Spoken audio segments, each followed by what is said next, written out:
$1000 par patient. Alors que cette science sans âme, pourvoyeuse de techniques de modification du comportement, continue de générer des milliards pour la recherche et le traitement, elle a fourni les bases d'un mouvement psychiatrique responsable de millions de morts.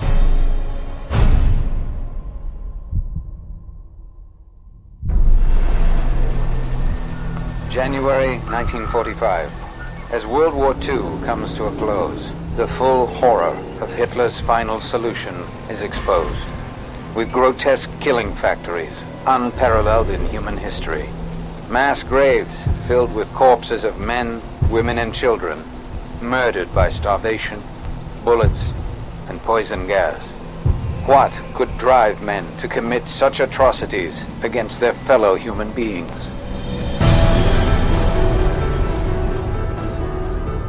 La réponse se trouve dans une pseudo-science appelée eugénisme, développée et encouragée par la psychiatrie quelques dizaines d'années avant les nazis.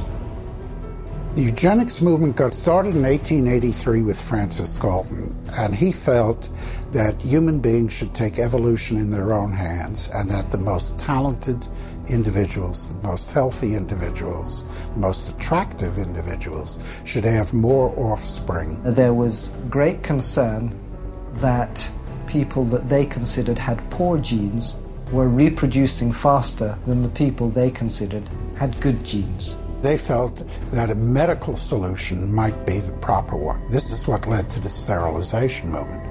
It resulted in sterilization of mentally ill people, sterilization of retarded people, sterilization of people we don't like politically and sociologically. So the problem is not with genetics. The problem is a pretend phony genetics used to justify inhumane social policies. Au début du XXe siècle, bien que n'étant qu'une théorie sans preuve, l'eugénisme s'était répandu dans près de 30 pays, tels que l'Angleterre, le Brésil, le Mexique, la Suède, la Russie et surtout aux États-Unis, où la stérilisation forcée était alors très courante. Eugenics movement in Germany was somewhat different than the eugenics movement in the United States in that there were many more physicians and psychiatrists. Alfred Plutz is one of the pioneers in the German eugenics movement and how to control the population of those whom he considered inferior. In 1905, along with his brother-in-law, Ernst Rudin, he established the first organization for racial hygiene. Alle Nationen haben sich mit einer außergewöhnlich großen Menge an minderwertigen, schwachen, kranken und Verkrüppelten abzugeben. Durch kluge Gesetze über Sterilisation würden wir auch in der Lage sein, den vernünftigsten Weg der Zeugung herbeizuführen. Hitler était particulièrement impressionné par l'eugéniste américain Madison Grant. L'ouvrage de Grant, La disparition de la grande race, fut proclamé par Hitler comme sa Bible privée. Dans son livre Mein Kampf, Hitler saluait l'eugénisme comme la science qui rebâtirait la nation allemande. Körperlich oder geistig gesund ist, dem ist es nicht erlaubt, seine Krankheit an seine Kinder weiterzugeben. Das Recht auf persönliche Freiheit wird durch seine Pflicht, die Rasse zu beschützen, eingeschränkt. The German eugenicists welcomed the Nazi advent to power because the Nazi program could fund the very programs that they had in mind. The Nazis gave them political support, financial support, and conversely, the psychiatrists gave the Nazis a medical justification for their genocidal policies. Something like 40% of German psychiatrists had joined the SS by 1933. They weren't forced into the SS, they just joined it naturally, because the beliefs were very, very similar. Rudin and his work led directly to the decision to move from sterilization to murder. Leur plan était simple. D'abord, convaincre le public que les faibles d'esprit voulaient se débarrasser du fardeau de leur existence, mais qu'ils n'arrivaient pas à l'exprimer. Et qu'en les tuant, on faisait preuve de compassion. Puis il s'agissait d'élargir la définition d'inférieur, pour y inclure les témoins de Jéhovah, juifs, gitans, homosexuels, nul ne méritant de vivre. Les psychiatres propagèrent l'idée avec des films de massacres nazis, les projetant dans 5300 cinémas allemands.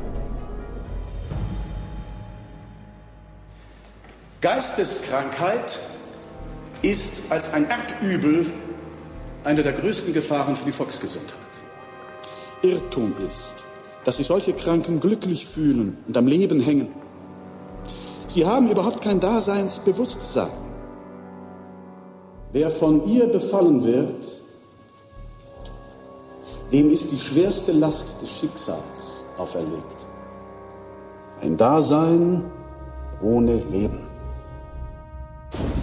It first started with passive violence, which is starvation.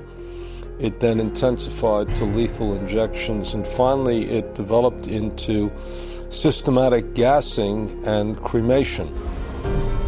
Leurs quartiers généraux étaient établis à Berlin, sous le code infâme de T4. T4 program was named after Tiergarten 4, which essentially resulted over a period of time in the murder of about 70,000 people who were deemed mentally retarded, emotionally distraught, or physically handicapped by the Germans. They were called life unworthy of living. Les massacres furent testés dans des centres psychiatriques allemands, puis s'étendirent aux camps de concentration, avec pour bourreau l'élite des psychiatres allemands. Paul Nitsch, le directeur du T4, a déclaré: Das Aussortieren in den Konzentrationslagern lief etwa genauso ab wie in den Nervenheilanstalten. Und mit selbigen Erfassungsbögen. 6 million Jews died in concentration camps and as a result of Nazi extermination policies. Rudin congratulated Hitler for making his, that is Rudin's, 30-year dream come true. Après la capitulation des nazis, une cour de justice internationale fut créée afin de juger la psychiatrie pour ses crimes de guerre. Mais les psychiatres américains, craignant qu'un coup définitif ne soit porté au futur de la psychiatrie, sont intervenus, ne jetant le blâme que sur une poignée de psychiatres allemands. There were some doctors who were prosecuted, but very few. Ernst Rudin returned to Switzerland at the end of the war. He did not serve any prison time. One of the strangest things of all about the legacy of Nazi science is that some of the nastiest psychiatric eugenicists at the end of the war went back to work either in Germany or sometimes in the United States. Le projet psychiatrique de départ pour éliminer des humains jugés indésirables s'est vu propager dans le monde civilisé. Responsable du massacre de 11 millions de personnes. Les psychiatres n'ont jamais été traduits en justice et ont continué à répandre le culte de l'eugénisme à travers le monde. De nos jours, nous en voyons les conséquences. Racisme, misère humaine et conflits sociaux interminables.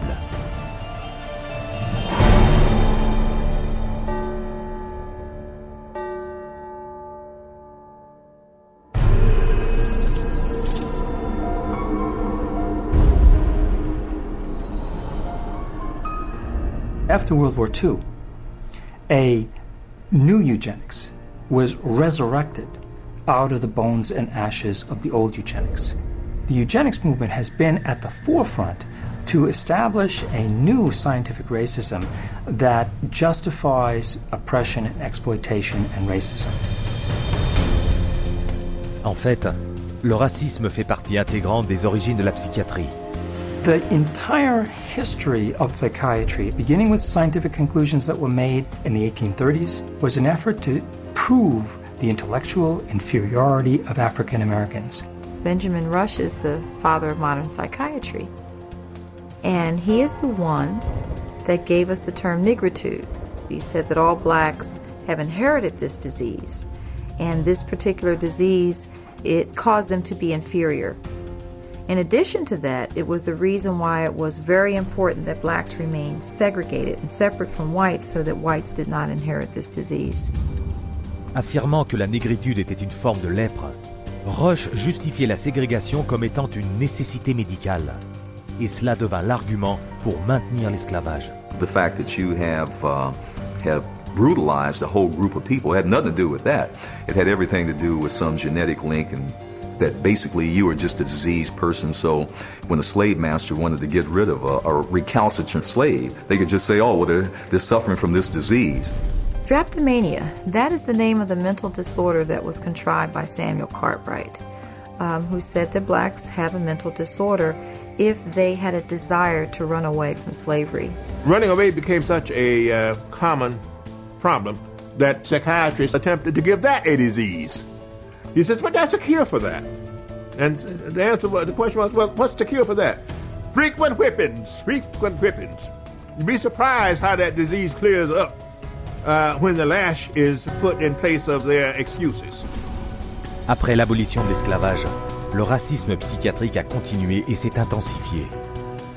Le journal américain psychiatrique proclamait que les nègres, en tant que descendants de sauvages et de cannibales, n'étaient pas faits pour une civilisation plus avancée.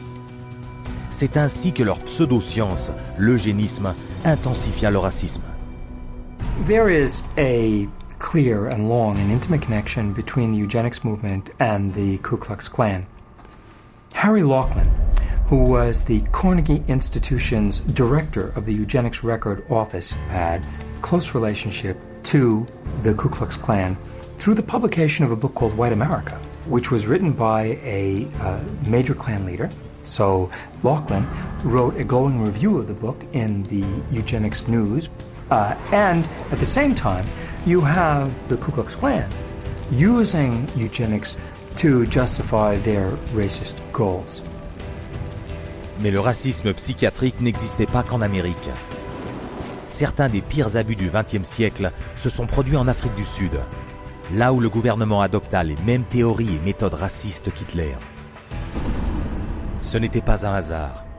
Le Premier ministre avait étudié l'eugénisme dans ses études en Allemagne, sous l'influence des nazis dans les années 20. Dr. Hendrik Verwoerd is regarded as the architect of apartheid. He saw South Africa as a divided state with whites, blacks and brown people living in totally separate areas, with black people having no rights whatsoever. L'apartheid fut l'occasion pour les psychiatres d'ouvrir des hôpitaux psychiatriques partout dans le pays, qui n'étaient en fait que des camps de travaux forcés. These places operated under a private company by the name of Smith Mitchell and Company. They were saving money through the cheap accommodation for psychiatric patients, while making massive fortune out of money that Parliament had appropriated for medication. So it was a corrupt system.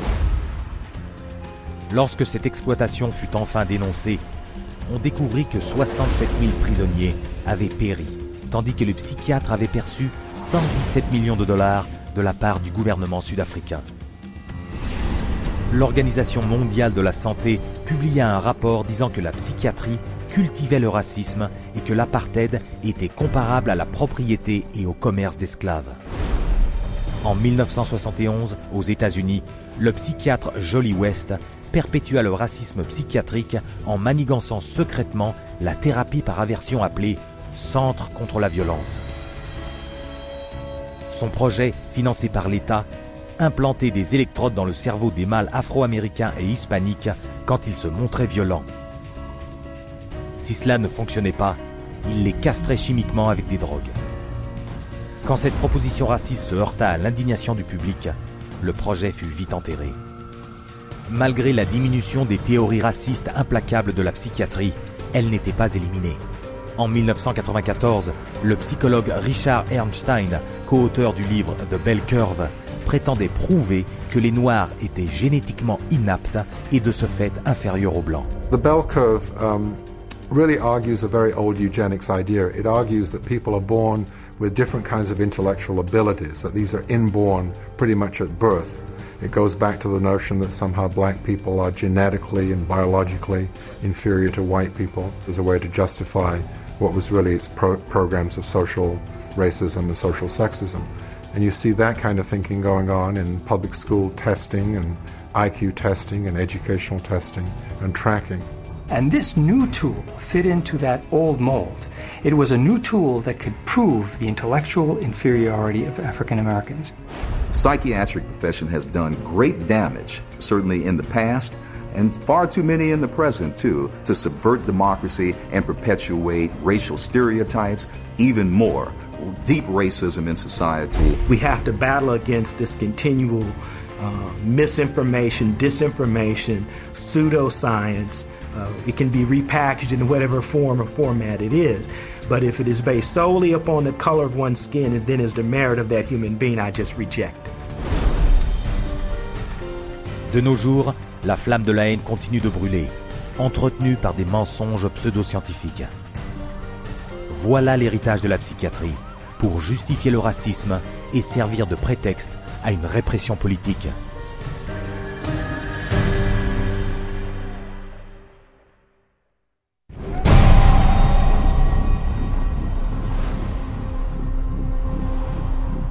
Быть верными коммунистическим идеалам, убежденно, с революционной настойчивостью, претворять в жизнь ленинский завет, учиться коммунизму, трудиться самоотверженно, по-коммунистически, всей жизнью своей, утверждать на земле: дело Ленина, дело партии, клянемся!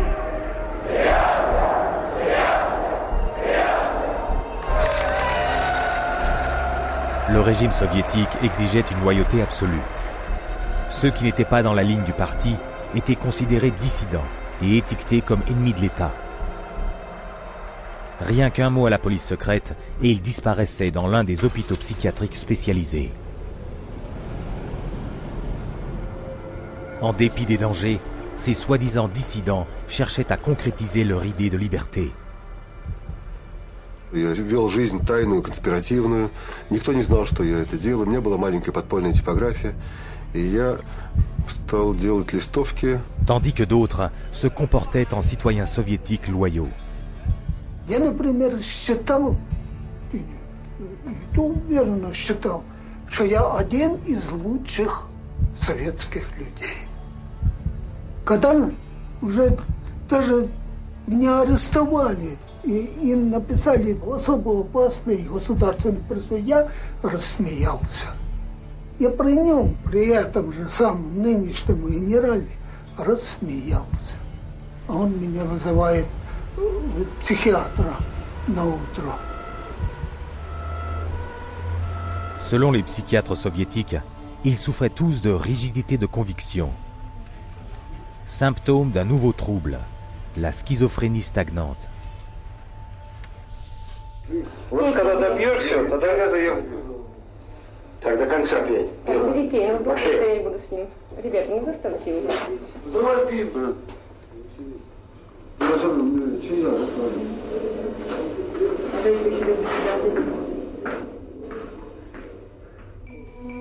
Comme leurs homologues des autres pays, les psychiatres soviétiques prescrivaient des psychotropes pour guérir leurs patients. Они никогда их с удовольствием не принимали. И находят пути их не принимать. Мы обязаны просмотреть прием лекарств, чтобы больные лекарства дошли до больного. Вот они где-то уже, как говорится, в горле проглатывают, все, ротовая полость чистая. И потом вот такие делают какие-то движения, отрыгивают. Врач на обходе говорит: как себя чувствуете, Петр Петрович?